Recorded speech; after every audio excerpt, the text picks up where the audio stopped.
All right. We're Yeah, good? cool.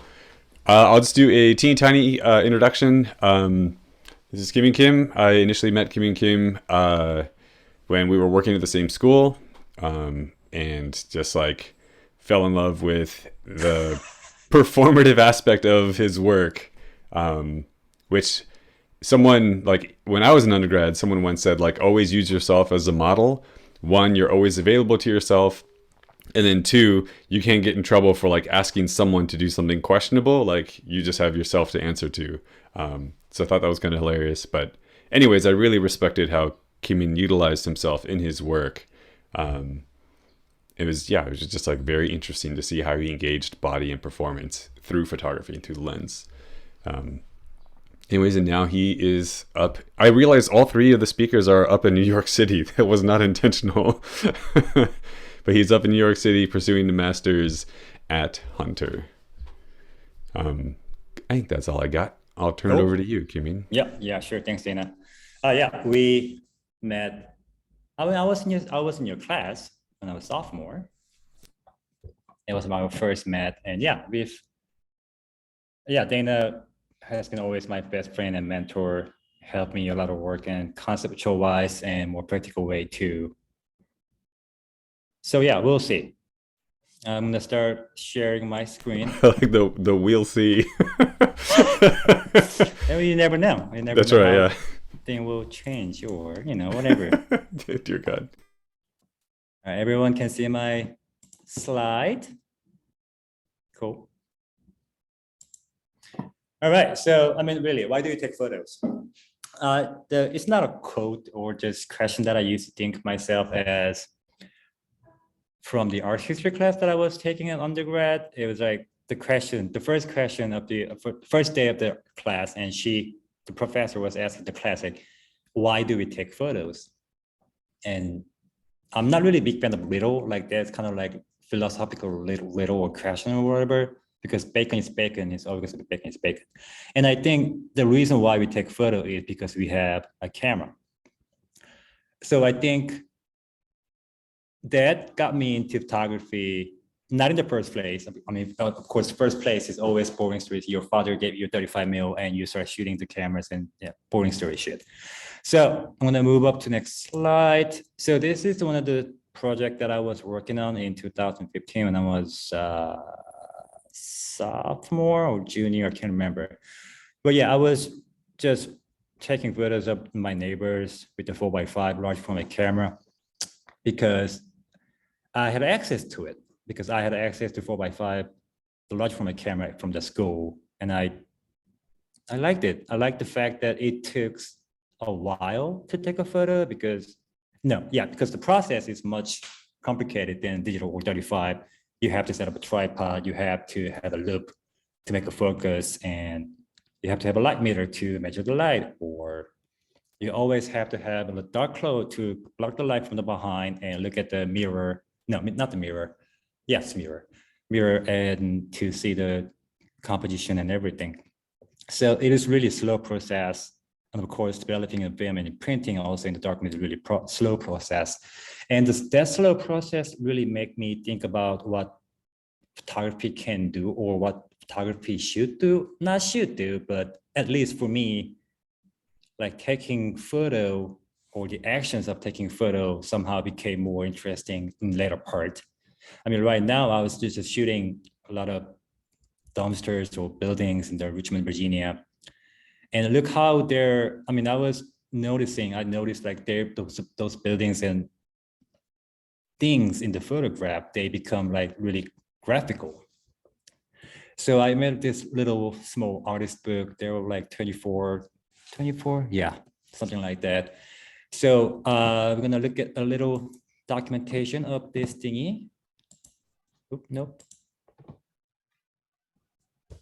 So basically what I'm doing, I mean, what I was doing here is take a photo first and and just cut this mat board white, just using three colors like white, gray, and black, and trying to match those photos in more, I don't know what to say, like more graphical way. I don't want to say graphical, but somehow resemble 2D 2D aspect of those mat boards become more 3D-ish or 3D-like.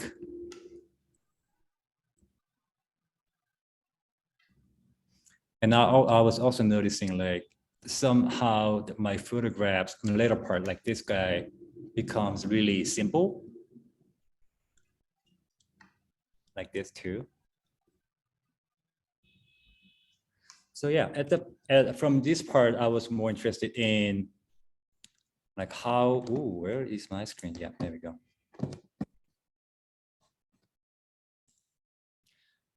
So yeah, I was thinking of more like photograph as more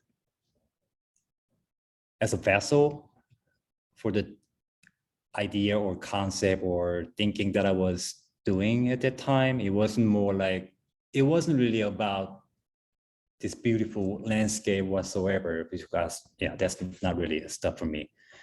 And later on, this is 2006 in and out or in/out, whatever. So this is basically a corner of the room. So the first top left, I'm not really sure if you guys can see my mouse point, but yeah, this is my room. I was sitting on my bed like forever in the summer, and I was looking at the corner of my room really long time. I was doing nothing. And I was like starting to questioning this dimensional confusion, not a confusion. I don't want to say I wasn't high or anything like that. I don't smoke weed, I smoke cigarette, but it's just visually really appealing to me at that time. The next one, the top right corner, is just the wall has 3 different colors. And somehow this really simple gesture on the wall became really graphical in the photograph.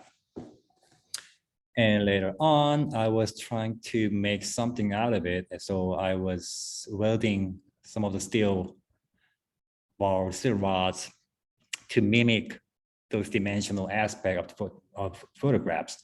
So one on the right is, you can see there's one empty whiteboard on the left wall. So I was just mimicking how simple gesture can mimic the photograph, like you see on the left or one of the bottom right corner like that. I think this was pretty fun to me because a lot of sculptural aspect was pretty new concept or new idea for me at the time, still is.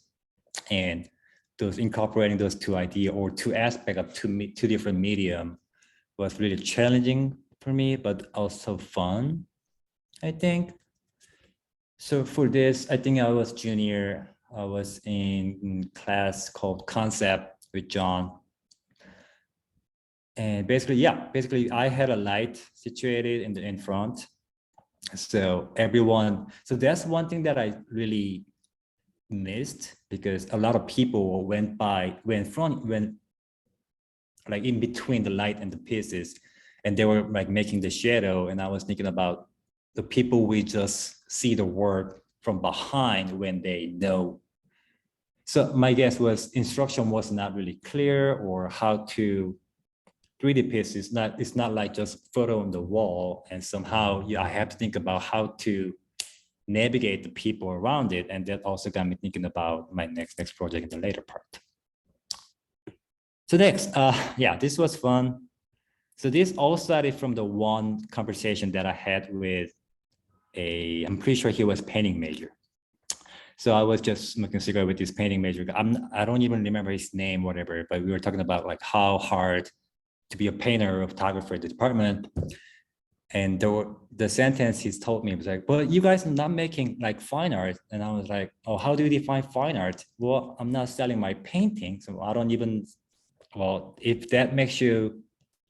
So somehow I understood him like photo is easy. I mean, it is easy compared to whatever. It's that you just take a photo and just print it, whatever. So my initial thought was, do you think the photo is easy? Okay, I'm gonna make it really hard for you to watch my photograph. So that's how I got this place. So I made this little dolly with the lamp, and plywood board was installed with the fishing lines you can see here. And there's also wooden block that weight, the covering, the supporting the weight from falling. And this is the installation video you guys will see.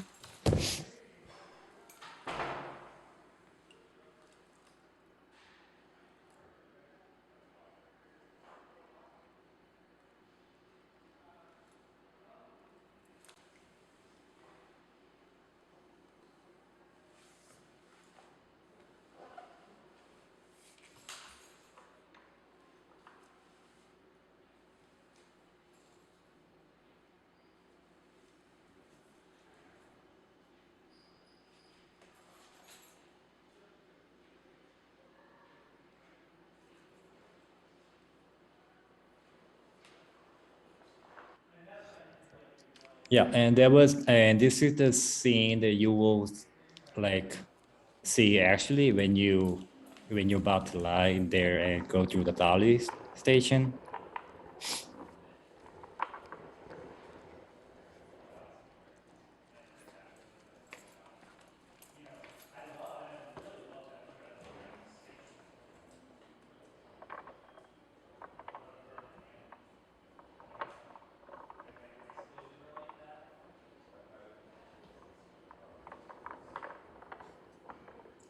So yeah. So I was thinking about a lot about how photo can be seen other than just photo print on the wall. And this is the image that you will see on the down there. Uh, I I can't remember that much about this image or why I made it or how I made it, but I just jumping around the studio naked, half naked, and I kind of like the look. I think I like the look of it, and so on.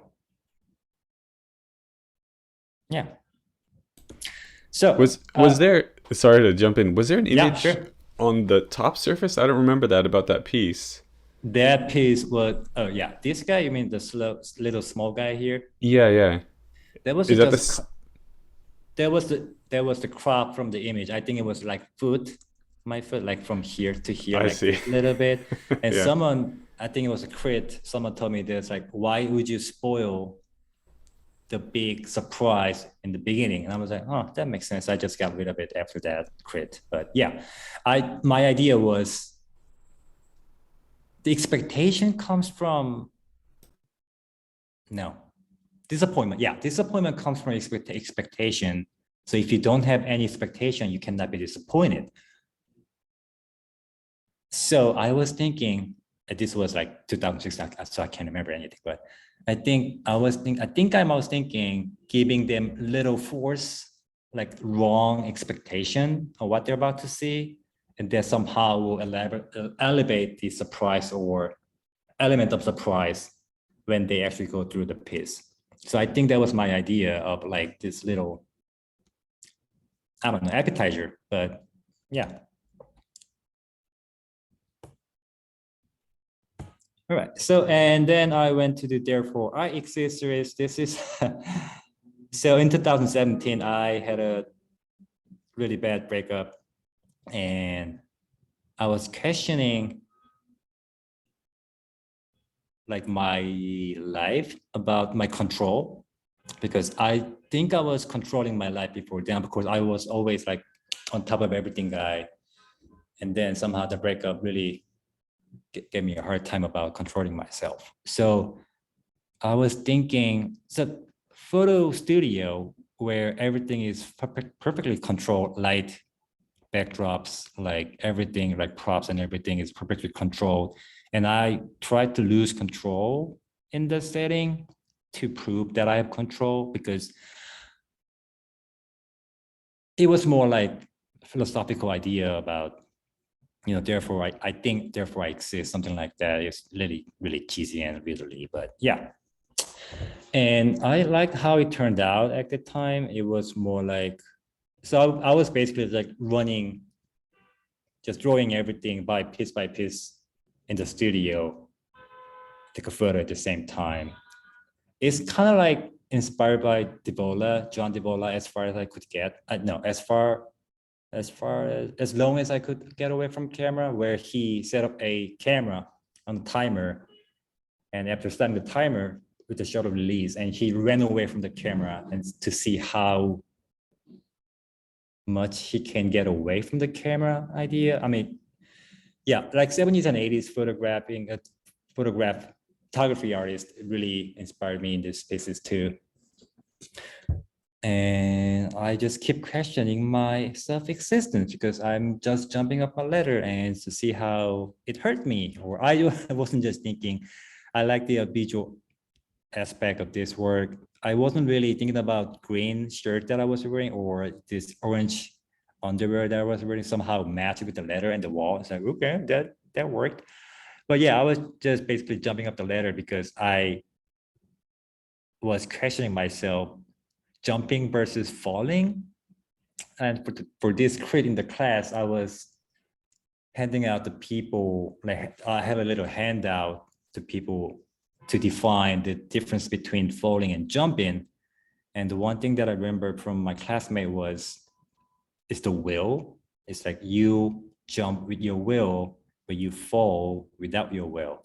So I guess that was my core idea about having intention or having control over me, somehow prove that I have that thing I'm questioning. If that makes sense, I'm not really sure. Then it doesn't have to make sense in the end.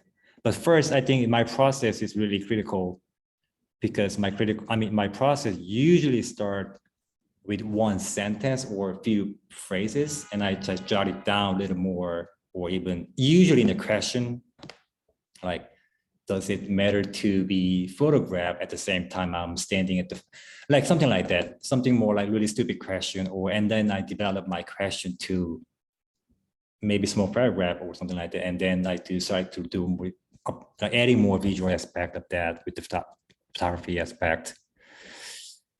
So yeah, and therefore I 6'3". So I was trying to pee in the studio. I promise I cleaned up everything, and Oh pedestal my God. yeah, I did. I really did. Yep. No one knew I was peeing in the studio, but yeah, maybe Matt knew, but yeah. So the one thing that I remember from this one is I would try a bunch of times, and I was really sad. My pee wasn't really yellow. So I took a lot of vitamin pills to make my pee yellow and yellower. Oh And wow. yeah, after this step or this try, my pee was too yellow. I didn't even have to Photoshop it that too much yellow saturation. So I was just like, oh, that's really too yellow. So yeah, if your pee's too white, take vitamin pills. That helps. If you're ever considering taking photos of you peeing in the studio. So yeah, this was basically the same idea, like losing control in a perfectly controlled situation in the lighting studio for this part. And it got me this, therefore we exist. One thing that really I don't want to say that to this, like to a lot of people or people around me, is like I realized I am the most important thing in my life. I mean, of course, my family and friends, they're important, but they're my family and my friends. So I'm really selfish and egoist person. So they always, my friends, my family always comes my first. So I guess the idea was I am the one in my life. I'm not saying I am the one in your life or someone else's life, but you are the one in your life, as same as I am the one in my life. And then I was trying to expand this idea of we are the one in my life. This is really sounds stupid advertising slogan, but yeah, we are the ones in our lives. Yeah, that sounds really bad. But yeah, I was just messing around the studio, like taking some portrait. And the one thing that I added in this was the motion activated light sensor. So whenever a person comes, it light activates it. And also the paper that I was using for this piece was really glossy looking paper. So you almost can see his face reflecting where my face is or where that person's face would be. So basically I was thinking you are there and I was here, not really touching with the index quality yet, but somewhere there.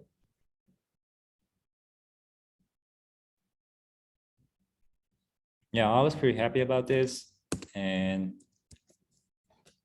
it was fun.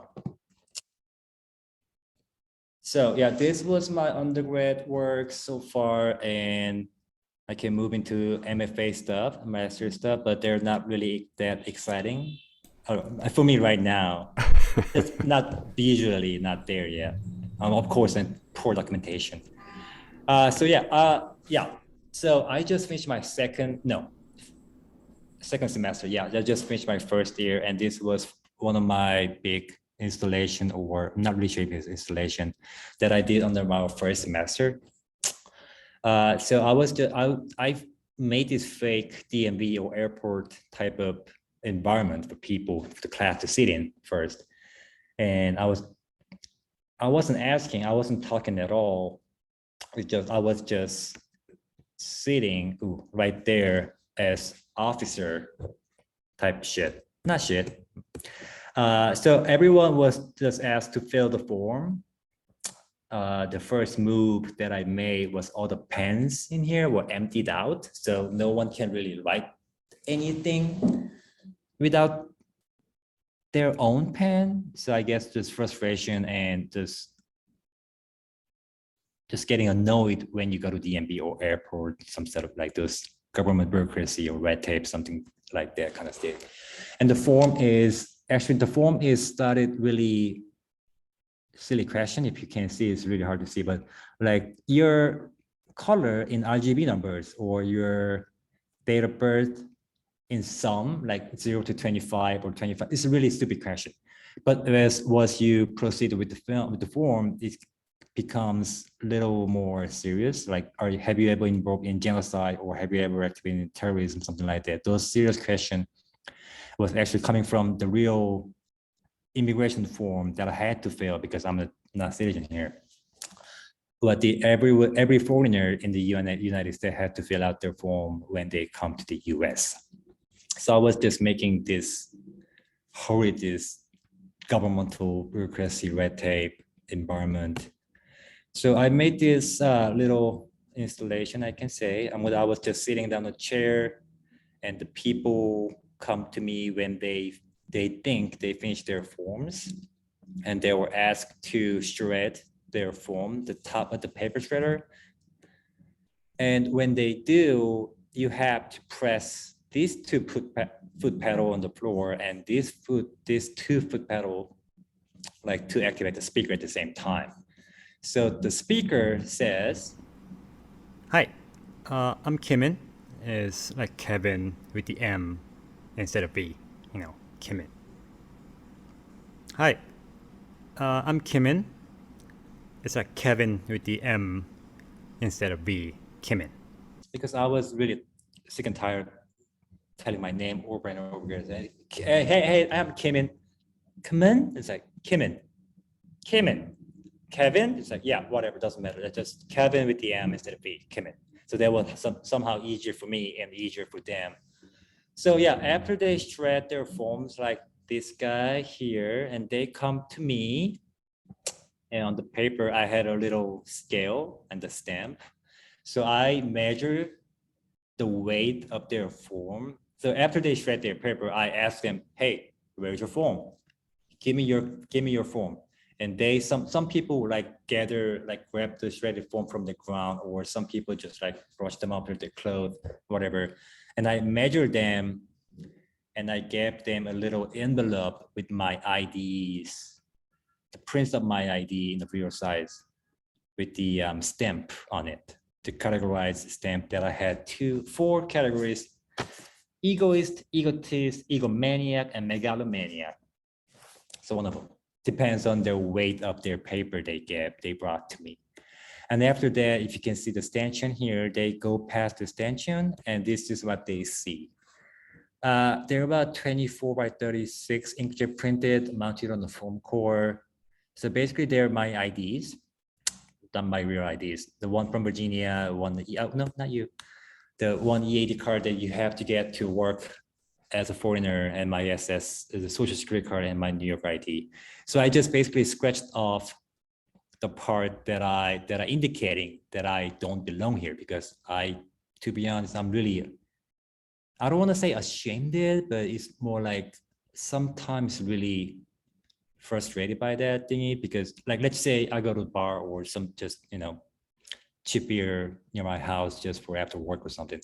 And they like, and show you my ID, and show them my ID, and they were like, look at my ID. So they know I don't come from here, because all the scratched up part saying that I don't belong here. And they start a conversation. Hey, so where you're from? It's like, I don't want to start this small conversation. I just want to drink and just go home and just sleep. So too much of frustration and some too many limitations that I had was really frustrating for me. So I just scratched the part of that I wasn't really proud of. So on top left, EAD card was terms and condition. Maybe it was saying something like that. I can't remember, but it basically saying, oh no, I have it. 1 second. So it says a student post completion OPT and not valid for re-entry to US. So basically just tells me I don't belong here. In Virginia, my expiration date and my categorization restriction and social security card said valid for work only with DHS authorization, and New York State ID, limited time only, and a lot of categorization also again, and limited term like restrictions and something. Yeah, that was fun, not fun. And then after doing this, I was thinking about, like, I remember like when election season comes on in Richmond, Virginia, a lot of people come to me in the street, hey, are you registered to vote? And I was like, I'm not a citizen here. And they were like, oops, my bad. And they were like, that's not your bad, that's my bad. So I was looking at this voting right as I voted sticker as symbolizes. And I was using just like a magazine, fancy sunglasses or watches or jewelry or whatever, or coat, and cover them with the I voted sticker. Because, and I bought those stickers from Amazon because that's the only way that I can get the stickers. And I was just using, sometimes the one thing that I like to do is making my little game. It's like I had to use one sticker for one magazine or whatever. So I was just following that rule somehow. So sometimes restricting myself is somehow really becomes creative solution for something like that. And also I was using also just one sticker, one images from the magazine paper.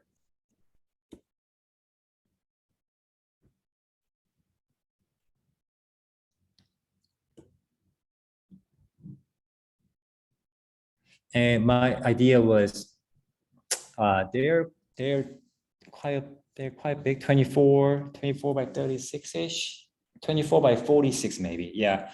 And I was thinking about doing the whip pasting on the wall, like outside the wall, because a lot of people doing, a lot of company in the New York City is doing their, it's called the wild posting. It's like just people go out at night and just whip pasting their advertisement on the wall, on the street, whatever.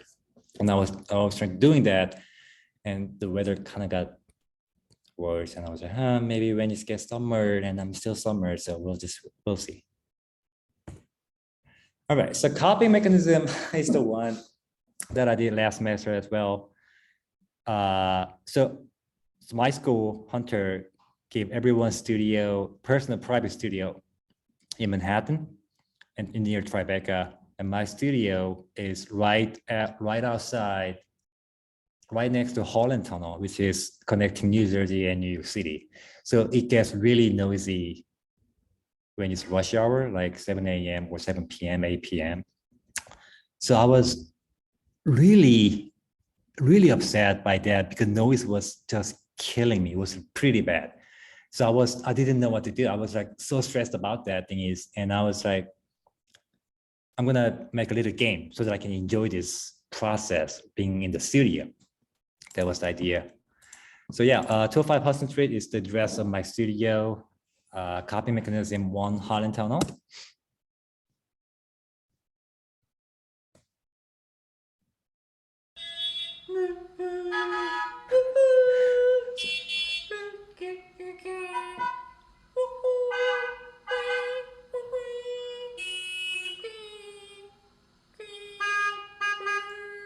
So as you can see, like I was trying to just match perfect pitch with the car noise out there because all the car has different tones of honks and everything. And it's just, I'm still doing this sometimes whenever a car honks outside. It's like making sound for myself to, I don't know, it's not like when the life give you a lemon, make lemonade, some kind of shit, but somewhat there. I thought this was an edited sound piece that you were singing along to. So this is basically live. It was live. That car noise was live. I see. It Dear is God. that bad. Yep.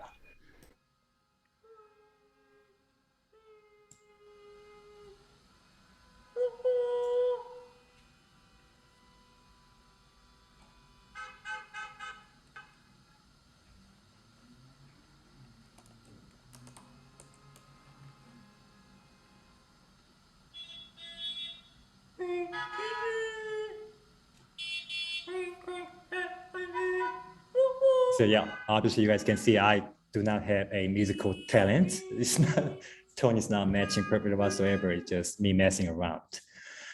This is coping mechanism number 2, which is about the water dispenser on my floor, which was really bad, acting bad. And right now it's not even working. So if I want to get water from the school, I have to go upstairs to fifth or down to the lobby. Oh, no, not you. Go back. Go back. There we go. Okay.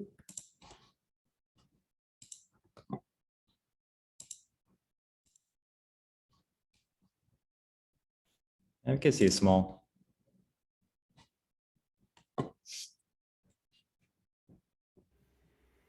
All right, ready? Yeah, so that's the water dispenser, and I had this little kitchen timer and the measure, the scale. All right, on my mark, ready, go. So that's how bad the water dispenser was. It was really slow and stopping just forever. Like it takes forever to fill the cup. It will take about like straight 7-8 minutes or something. So once again, I was really upset about this, and I made a little fun game so that I can enjoy it. Not enjoying it, but it's more like tweaking the nature of the things that I was getting irritated with, so that I can make something out of it. So it's like a little like a competition or tournament that you measure your cup under 30 seconds and who can collect more water than anyone else in the studio or whatever. Can you write that down? Like that. Yeah, unfortunately, not that many people participated, but well, it was fun for me and my studio mate. So yeah, and we'll see the next one and the last one. Oh, come on. All right, so this one is called We're Not Living in the Same World. It's started by me biking in the city, because biking in the New York City was part of really has been my job. I'm not job, geez, my dream, and I'm enjoying it every day. And so I decided to bike in the school like Dana did. Dana had the similar project when he was grad, is I correct, toward the block. But instead of inviting all the people, community people, I was more focused on me, myself. So I had total 11 of those clipboard and the map of the floor. So if you can see here, this is for number 3, and number 3 is spot here. Let's say number 9 spot here, or 5 is here. So everyone in the class to create my piece has a spot and the pen and a small paper that they can record their response. And also at the same time, all the marks on the floor are marked with the numbers and the foot marks like this. So everyone get to stand there and I don't know, do whatever they do. The instruction wasn't really clear, so it kind of messed up. So basically, I made a small video clip before this and uploaded on the Vimeo or YouTube with the custom-made address URL, 77 letters. So if I do 7 laps of this, each one will get a 7 letters or number or symbol. And we come back to the classroom and we type from number one participant first response, and we fill that up in the computer so that we can watch the video. It didn't work. Surprisingly, I overestimated people. So this is a little footage that I was shooting in the when I was doing it. So I was just barking in the hallway and shouting each number or letter to people.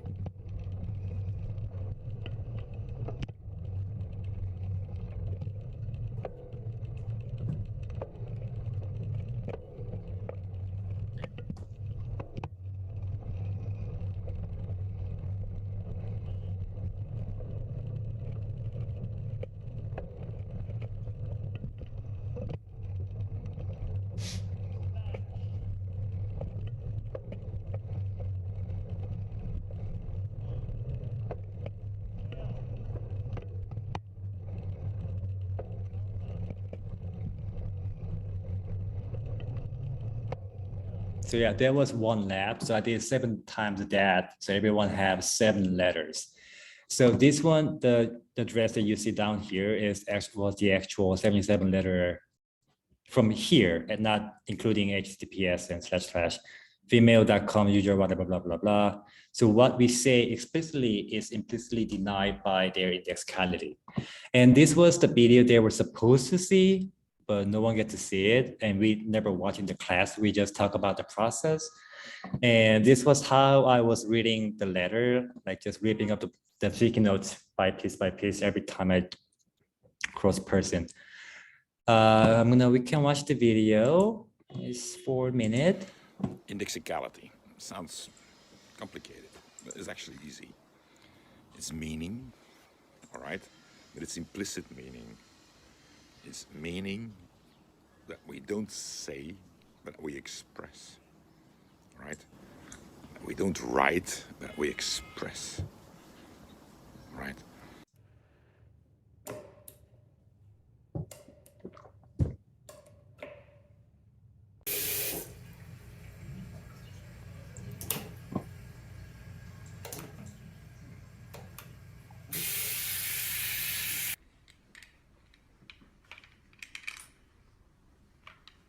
Yeet? What's a yeet?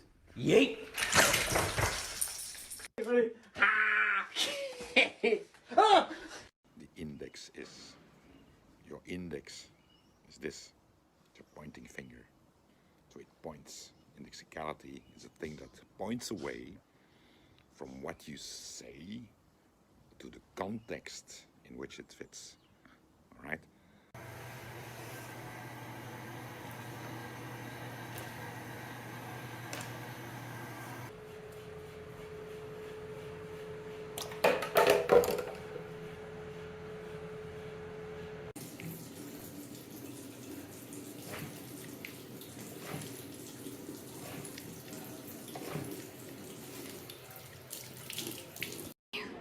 Mom just got served. Served? I haven't even ordered yet. Order! Cheeseburger, please. Been like, stupid sad, dog. Who's messing with your vibes? My grandma, dog. I'll fuck her up, dude. She messing with you? No, like, she kind of already got, like, fucked up. Like, she kind of died. Because whenever we communicate, we produce vastly more indexicality than we produce the sort of meaning that we find in like a dictionary or a vocabulary, right? We are a lot more implicit in what we express in the way of meaning than we are explicit, all right?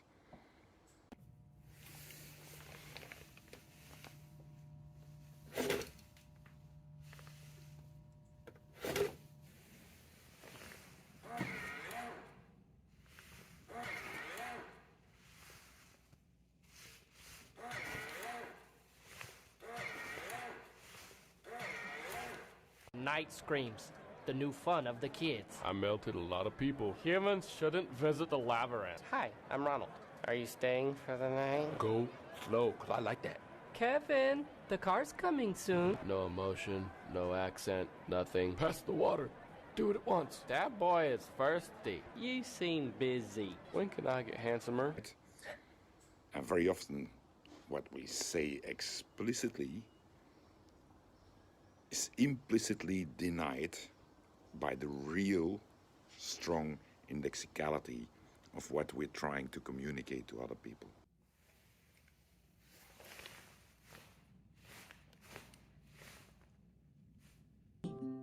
is for Adrian, Michael, I'm gonna beat your ass. B is for Barbecue sauce on my titties. C is for Chris, is that a weed? No, this is a crayon. The police! But like she's died, like she's gone for good, dog. Is grandma coming back or no? No, that's not how death works. I don't think. Damn. Imagine like if your Harley broke. Just get it fixed. Imagine if it exploded. Fuck. Keep that in mind. It's a very important notion. Yep, keep that in mind. It's very important. So yeah, that's all for me. Thank you. I'm gonna stop sharing my screen. So yeah, if you have any question, concern, or any good jokes about whatever your life having, or any nice dream, just share. Yeah. Wow. Well, again, thank you, Kimin. Natasha, I have a bunch of questions, but I don't want to jump all over it. If you have anything you want to ask. I don't know. That was a lot to process at the end. I feel a bit Oh yeah. taken aback, but I don't have one right now. I hope I think of one though, because I am not It's too okay. good about Yeah. thinking questions on the spot. I always That's think fine. of them after, but Yeah, that's totally fine.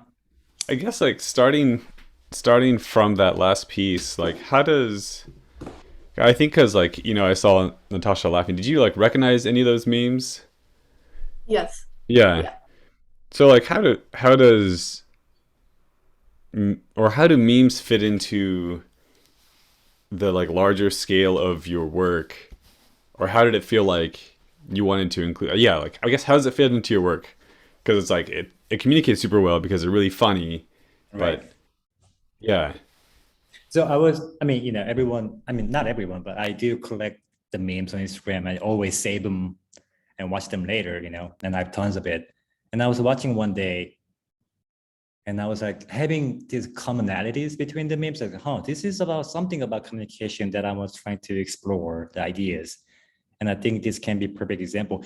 As soon as I see like this connection between all those different memes that I had, and they were like all going into one same direction. And I was like, oh yeah, maybe I can just include this guy because I don't have to make it. They're already there. Then why not use it? It's not like Richard Prince shit, whatever, but it's more like, and maybe Richard Prince a little bit, but yeah. I had like a stupid question. Sure. But it was the piece where the people had to fill out the immigration forms, which then you then shredded. Yeah. How did you empty all the pens? I can show you here. So these are the pens that I emptied out. You can see like the inks from the bottom or something. So basically you pop this open from here.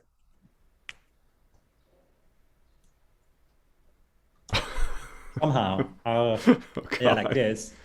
And then you just have to push this guy with a small pen or something like that. But there's still left over a little bit like this. But this part you have to just get rid of it by the writing tons of it. So just like scratching empty paper like crazy person. But yeah, that was a lot of fun. And actually the most like people were saying they were shocked by the pen, although the pen not working like this much. I was like, yep, that was the point. Because you get frustrated by small things. And that's what I wanted to say to people. Worked. Yeah, that is a pretty like I don't know that when you first showed me that piece, that stood out to me. Like, oh my god, like you had to empty all those pens. That's fun. I was kind of curious because I first became attracted to your work by your use of your own body. And I think that's what I sort of focused on in the intro. But then watching this, there's definitely like a shift where you incorporate other bodies. Right. What like pushed you in that direction? Like, why did you do that? I think first, when I came to New York and Hunter College, I guess the school doesn't have anything. So it didn't have a studio, it didn't have any lighting equipment, anything. So I guess that's where I was like, oh, you don't have it? Okay, fine, I'm gonna do something else. I'm gonna find something else somehow. But I actually kind of happy right now because of that, because if they did have nicer studio and nice everything, I would maybe continuing doing the same thing, just for ripping me in the studio with the stupid things and everywhere. And I kind of get bored in the same thing pretty easily, I would say. Not that easily, but sometimes. So somehow, as think of it right now, I kind of got happy, but I think the answer is the lack of equipment or facilitation that they had in school somehow got me into that route. Interestingly. So it was actually more difficult to use yourself because it lacked the space to like. I guess you still use yourself like with a bike piece, like you're right. using your body there, but yeah. Well, I mean, also is New York City is a city, not like Richmond, Virginia. So if you remember the coping mechanism, I was honking with the car noises. I was actually doing it outside first on the Friday night. Bad idea, really bad idea. So I was screaming at the time. I wasn't like really this peaceful like harmony or humming, whatever. I was screaming at the cars. Every car honks, I was screaming at them. It's like, like that.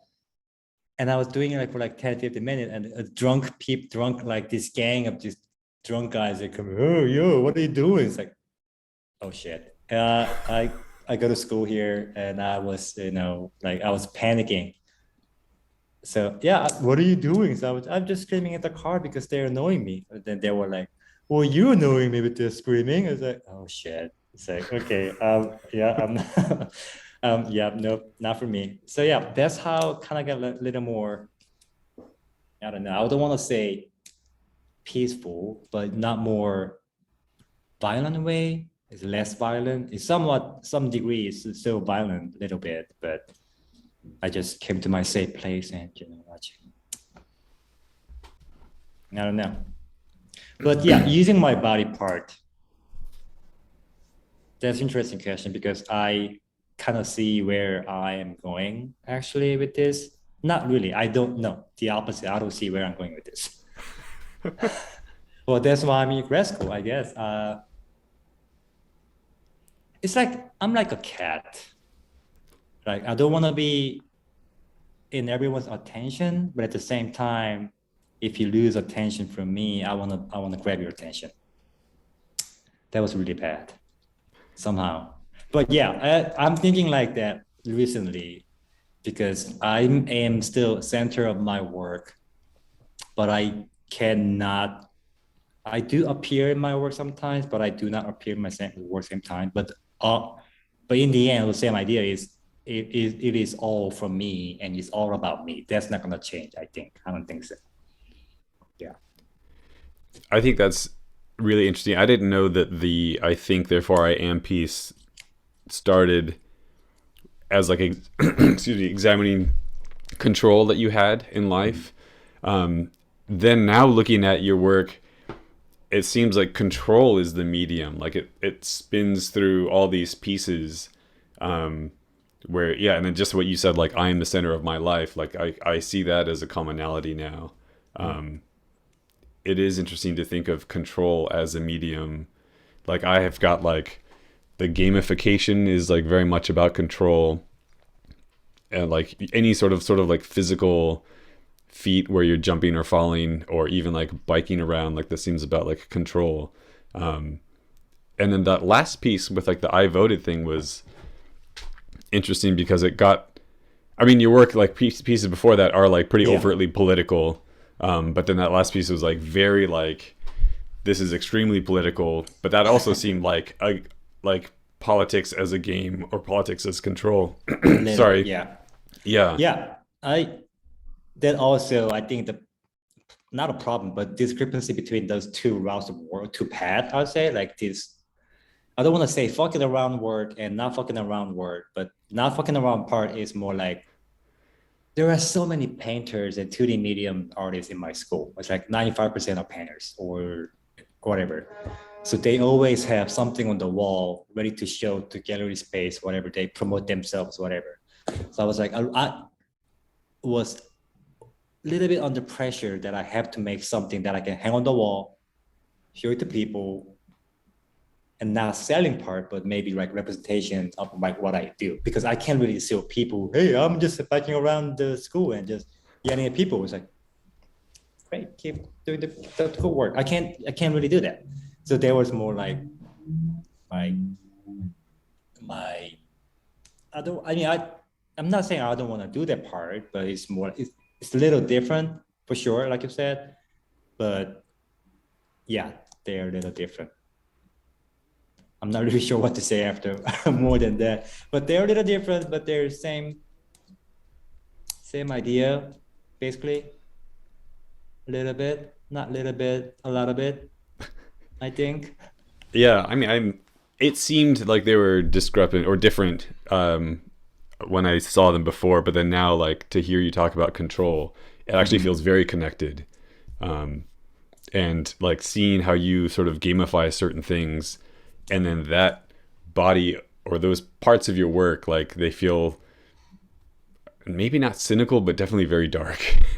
Like Yeah. when I take it in the context of like how you gamify the cars honking or like the extremely slow water dispenser, and then like, you know, buying I voted stickers off of Amazon because that's the only way you can access it. Yeah, I think the humor and sarcasm is a lot of its core, I guess, in my work, because like in the end, my pure or my goal is, let's say I have a huge show, whatever this is, whatever.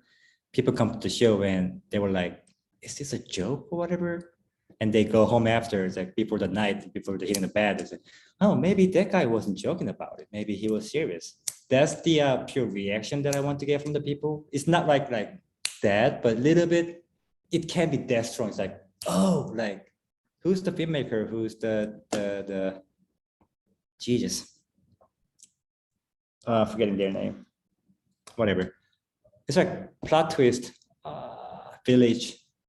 Oh, M. Night Shyamalan. Yeah, like it's not like Shyamalan film. It's not like, oh, the plot twist, but it's more like maybe he wasn't joking about it. Maybe he was serious.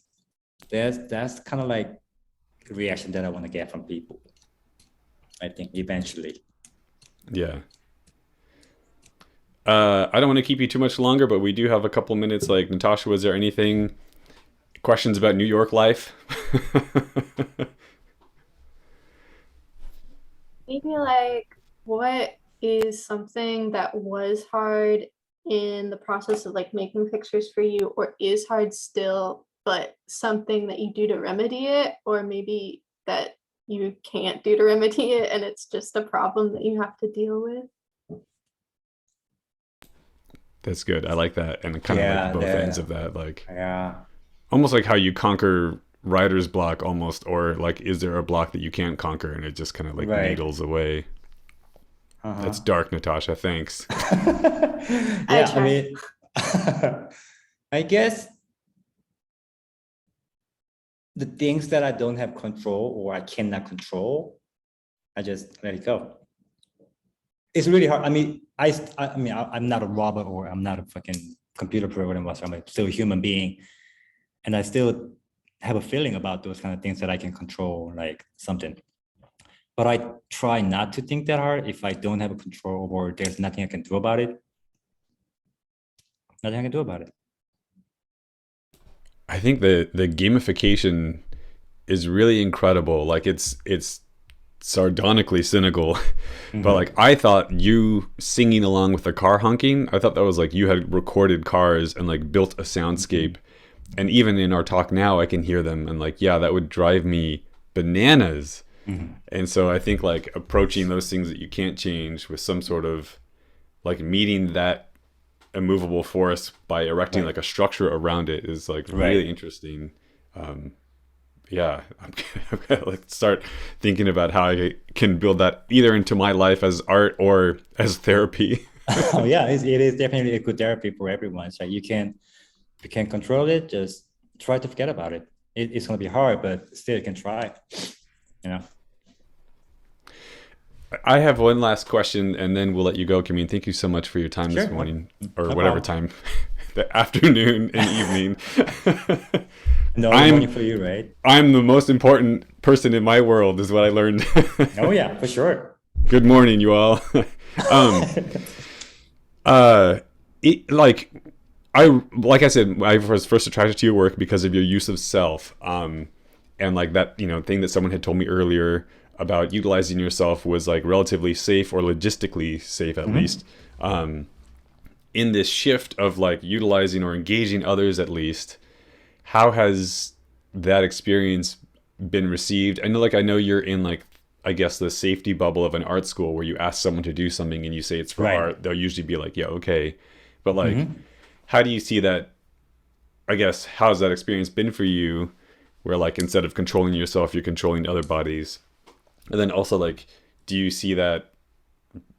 Do you want to keep that remaining housed like in a gallery setting, or are you interested in moving like outside to like a general public thing? And I'm not sure if that's going to turn into like, would that just be like Jackass or? Right. Uh, like you said, like someone in my undergrad also told me, like, you always have you, so use you as your model. Me using me. What am I looking at? Like say C stand. So I have a C. Oh, you guys can see it. It's really hard to focus with the camera if you don't have some model or someone else other than yourself. And it's always easier because I don't have to ask them, because I don't want to talk to people. I'm not talk to people, but sometimes it's too too much for ask for something like from someone. It's like, you know what, forget it, I'll do it. That's like my go-to line. It's like, you know what, forget it, I'll do it.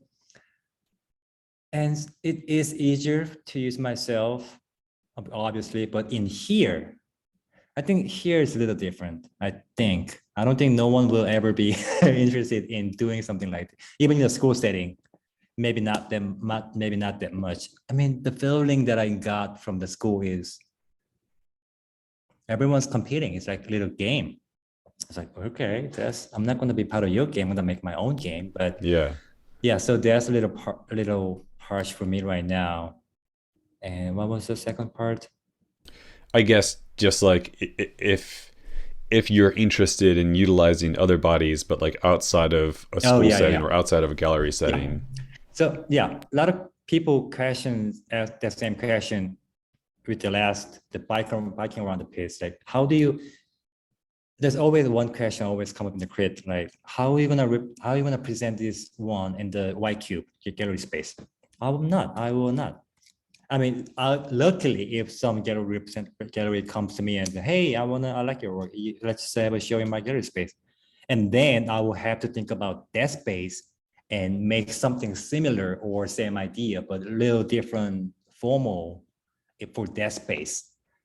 I think that was my answer for everyone. Like, I'm not gonna do the same thing for every same building, every other building. It's not like that. It's if I have a different space or different settings, I'm gonna make something for this space, like my thesis, if you remember what it was. So yeah. Yeah, I mean, I think and also that seems to be like a running thing through your work. Like, you respond to the structures that you're placed within individually and uniquely, right? Like whether it's an immigration paperwork encounter or like the structure of a building that you're moving through. Before we go, I have a special request. Can you put the P piece back up on screen so I can photograph it? Which one? Or I don't know, Natasha, what should I post? I like that one. Okay, that all right. was one of the first pictures that like caught my attention. I was like, oh, this guy's really cool. This guy? Yeah. It's like so small on my screen right now for some. Oh, here we go. Yep. A special request.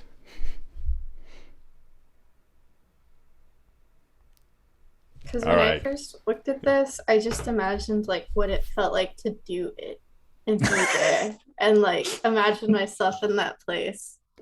Kimin and I had a discussion about this work like right after he made it, but I've never I think that, especially thinking about control, like there's a specific moment where you have to be like, I'm now deciding to do this, and like the physical action of it has to happen. I think that's super interesting. Yeah, like what goes through your head, the physical feelings. Yeah. Like a controlled experience of being not in control. But since it's in a controlled environment, it ultimately all goes back to that. Yeah, that piece sits really uniquely in that like jumping versus falling threshold. Cool. I'm gonna stop sharing screen.